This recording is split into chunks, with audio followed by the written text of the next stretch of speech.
Wow, feels like ESPN Game Day in here. What do you think about that, huh? Well, thank you. Our hearts are full of gratitude for everyone who's made this moment possible, including all those that have gone before us. And all of you that are joining us here today, thank you.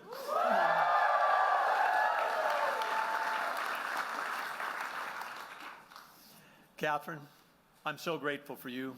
Grateful to be on this journey with you. I've witnessed firsthand how your brave and powerful decision to share your personal story of recovery has touched countless lives. And through your groundbreaking work on Recovery Reinvented, you have literally saved lives. Catherine, I love you. Our state loves you. And I know America is going to love North Dakota's amazing First Lady.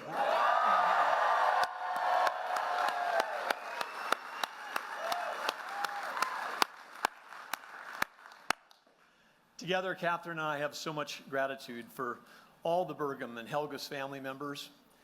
We get our siblings, our cousins, second cousins, third cousins, nieces, nephews, even Aunt Joan Tuma is here all the way from California, so we know we're going to get one vote in California. But all those close friends, all of you that are here today, looking back in the risers, and I think that 1/3 of my Arthur class of 16 is standing back there, high school. So thank you, Gwen, Dave, Kevin, everybody that's back there. But thanks to all of you that have encouraged us, you've supported us, and you've believed in us throughout our lives. This is definitely a family decision, and we're grateful. Today, we've got a whole boatload of elected officials here, fellow statewide, state legislators, mayors, tribal chairs, and tribal leaders from our 5 sovereign nations with whom we share geography. All of you that are elected today, you're in the arena, and we're grateful for each of you for your service. Thank you.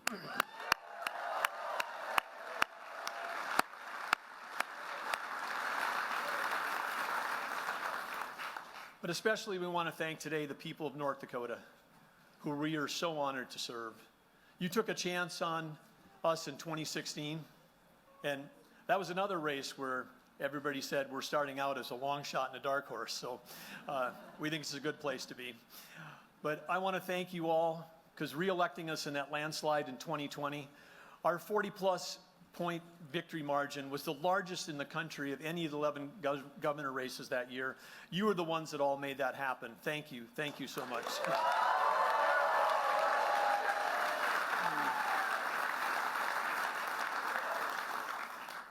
And again, thank you all for being here today that are watching here in the room and those in the overflow areas. But I want to thank you for being here. There's so many, we know, friends around the country that are watching online. Today is just the start of showing how much we can achieve when we all work together.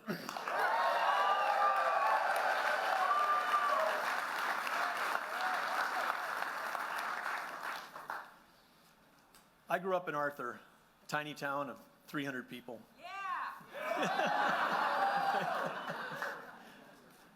Part of the other 300 people that did grow up there too. But our parents were a gift. They taught us not just by their words, but by their actions.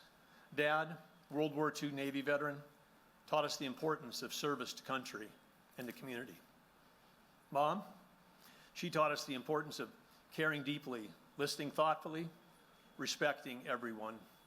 And from the earliest days, Dad and Mom, not sure why, but they supported my entrepreneurship, my risk-taking, whether it was crazy ideas like launching a newspaper when I was 8 years old in elementary school, or wilderness canoe trips or hitchhiking to Alaska as a teenager. But it was a cold Saturday night in January, and we were ready to head out to play neighboring town Kindred when they pulled me off the bus to tell me that our dad was dying. I was a freshman in high school. That was tough. But North Dakota was the kind of place where your neighbors rally around you. It was also, interestingly, the birthplace of the Good Samaritan Society of America. At that time, we like to kind of brag that Arthur had a population of 400, not 300.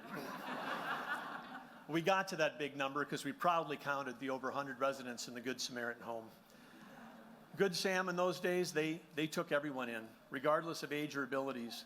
And so in a way, our whole town was about taking care of each other, about helping those in need, about neighbor helping neighbor. Every small town in America is like that, but Arthur especially. If somebody was in need, a neighbor was always there to help out. We see that across the entire state of North Dakota today. If a farmer has a serious health issue, all the neighbors rally to get the crops planted or harvested. And every spring in North Dakota, like this spring in ranch country, neighbors help neighbors with spring roundups and brandings. I'll never forget the way our town lifted up our family and supported us all when Mom had to go back to work after Dad died.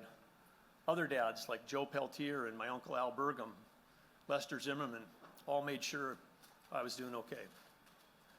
Mom was driving to and from Fargo for work, and every night after basketball or football practice, when Mom was still working late in Fargo, I'd go to Helen Williams' house for a fabulous dinner, homemade rolls, and a wonderful chocolate milkshake.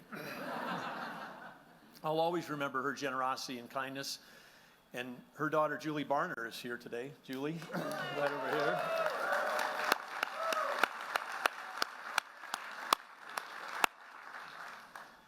It shouldn't be a surprise that small town values have guided me my entire life. Small town values are at the core of America. And frankly, big cities could use more ideas and more values from small towns right now.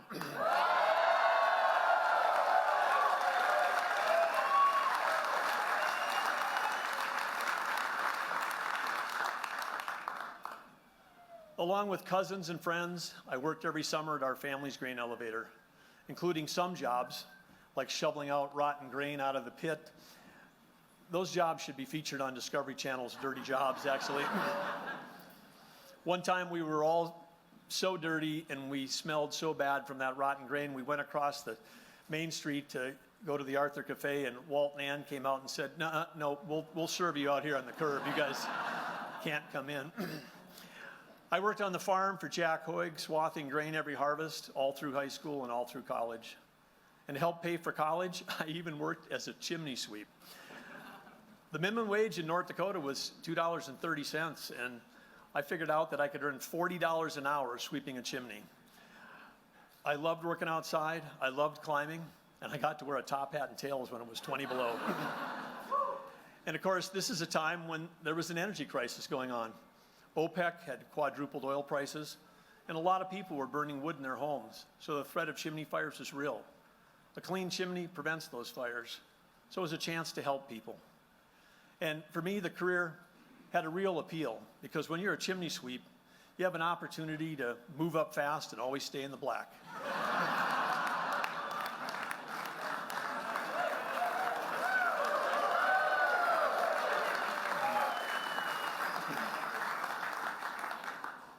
Thanks for laughing, not groaning, because for my kids, I had to have at least one dad joke in this presentation. But I believed then, and I still believe now, and I believe it deeply, that unlimited opportunity exists everywhere in America. I literally bet the farm to help turn a small startup into a billion-dollar company in North Dakota. People thought I was crazy. A software company in North Dakota? Well, we ignored those who said North Dakota was too small, too cold, and too distant to build a world-class software company. We did it anyway. We built Great Plains Software into a company that served 140,000 businesses in 132 countries. And we did it with team members from more than 220 small towns across North Dakota.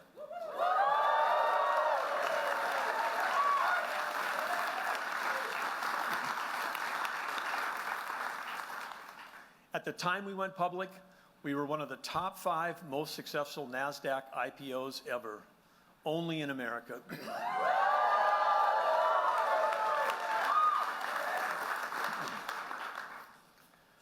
4.5 years later, by the time we joined forces with Microsoft, we had just over 2,000 team members, 1,200 of them based right here in Fargo, 400 team members across the rest of North America, and 400 Great Plains team members based around the globe. It's a tribute to the commitment of our partners and our team members and our investment, and their absolute courage to take a stand against the conventional wisdom that said it just couldn't be done. Some people called us an amazing overnight success story. The truth is, we were an overnight success story 18 years in the making.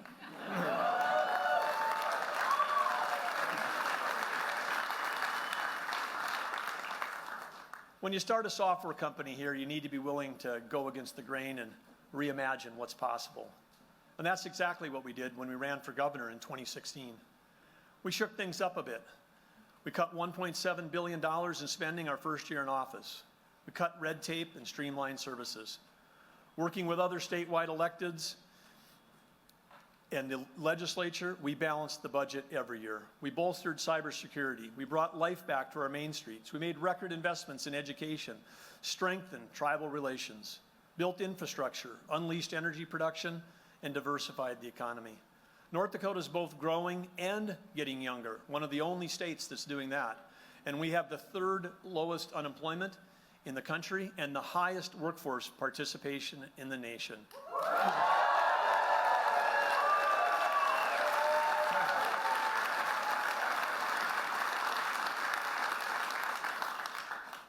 And again, working with the legislature this past year, we achieved historic pension reform, helped pass term limits, and enacted the biggest tax cut in state history.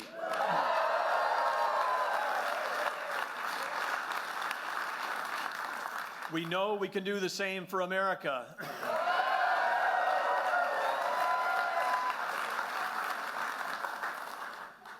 Right now, the world, our economy, are both changing rapidly. And how we respond will define our future. Technology is changing every job, every company, and every industry. And this change will become more rapid than ever before. We need new leadership for the changing economy. We need a leader who understands the real work that Americans do every day.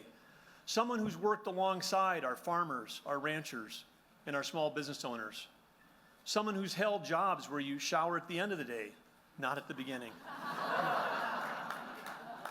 Someone who's got decades of success selling our technology overseas and knows the threats and the risks to our future from foreign state-sponsored competitors stealing and pirating our intellectual property.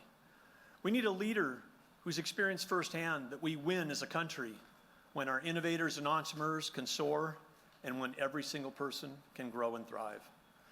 To unlock the best of America, we need a leader who's clearly focused on three things: economy, energy, and national security.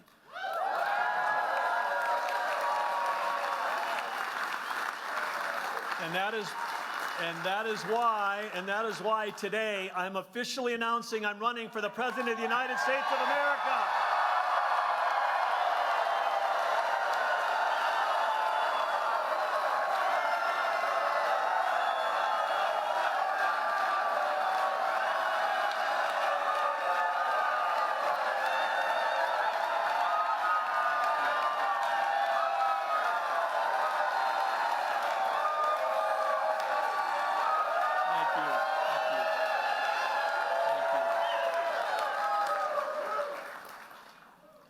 Thank you.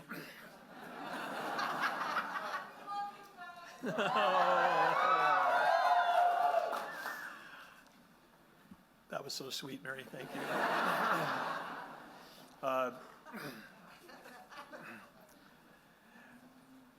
Godmother to our kids, I should point that out. Anyway,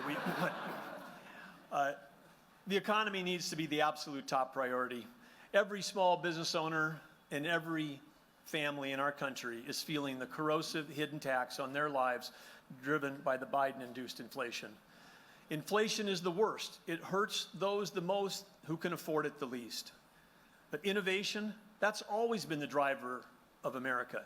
Innovation over regulation. Innovation over regulation. We say it every day in North Dakota. Innovation over regulation is how you solve the challenges we face today. Regulation looks backwards. Innovation looks towards the future.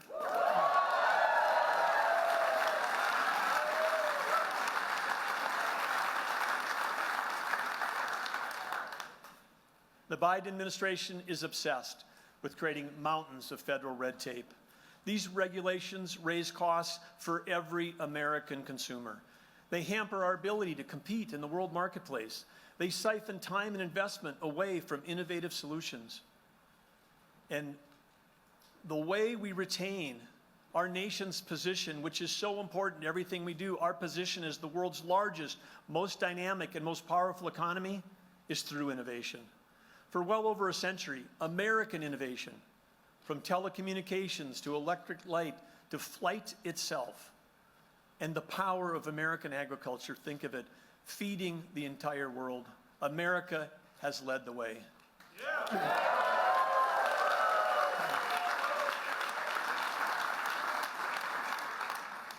Yet when I was in high school, we were told two things were absolutely certain about our future. The world was going to run out of food, and the world was going to run out of energy. However, today we live in a world of abundance because of American innovation. Innovation has paved the way for a better life for all Americans. And the potential and the possibility, the coming breakthroughs in software and biotech, energy and healthcare can continue this trend. But due to over-regulation, that brighter future for Americans is now at risk. Let's get back to common sense. Let's eliminate red tape, get inflation under control, cut taxes, reduce the cost of living, and help every American realize their fullest potential.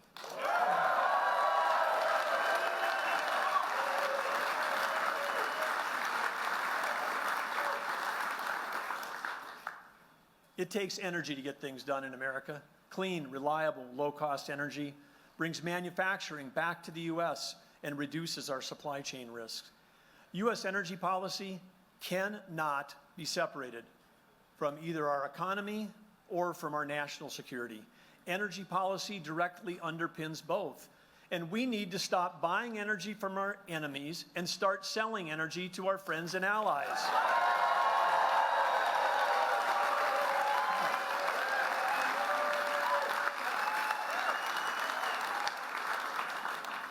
America produces energy cleaner and safer than anywhere else in the world. If you care about the global environment, you should be fighting to have every drop of energy produced in the United States.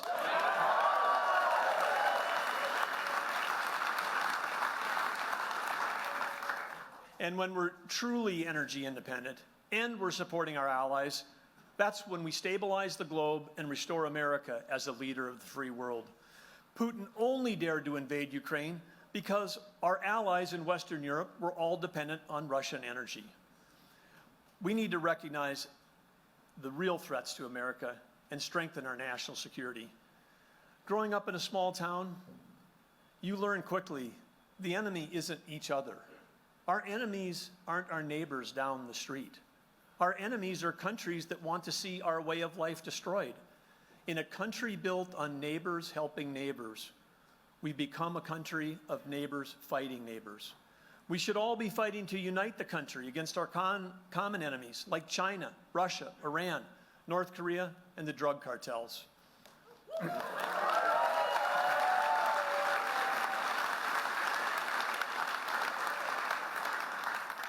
And we all know Joe Biden isn't getting the job done and too often is making things worse.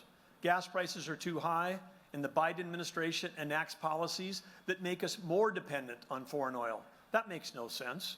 American families are struggling under the weight of record inflation, and the response from Democrats? Increase the size of the IRS to target Americans. That makes no sense. An out-of-control border that is ignored by the White House while killer drugs like fentanyl infiltrate our communities, and 110,000 individual tragedies occur through overdoses. Think of that. 110,000 families in 2022 lost a son, a daughter, a mother, a father, a sister, or a brother, and we're doing nothing about the border. That makes no sense.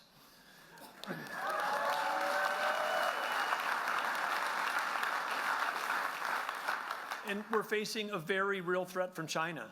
And Joe Biden's Green New Deal policies, they're only going to shift our dependence from OPEC to Sinopec. That makes no sense. We could go on for hours, but we don't need to. Where we come from, when something isn't working, you stop and you try something new. That's common sense. Joe Biden has got to go.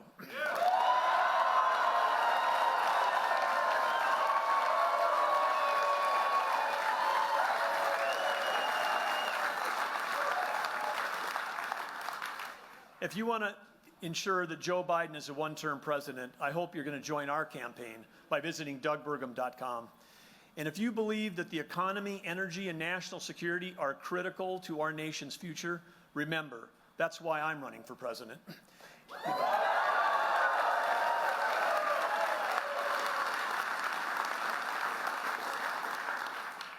And if you want more small-town common sense in Washington and our big cities, we'll make that happen. And if you think that we need a governor and business leader who understands this changing economy, I want to earn your vote.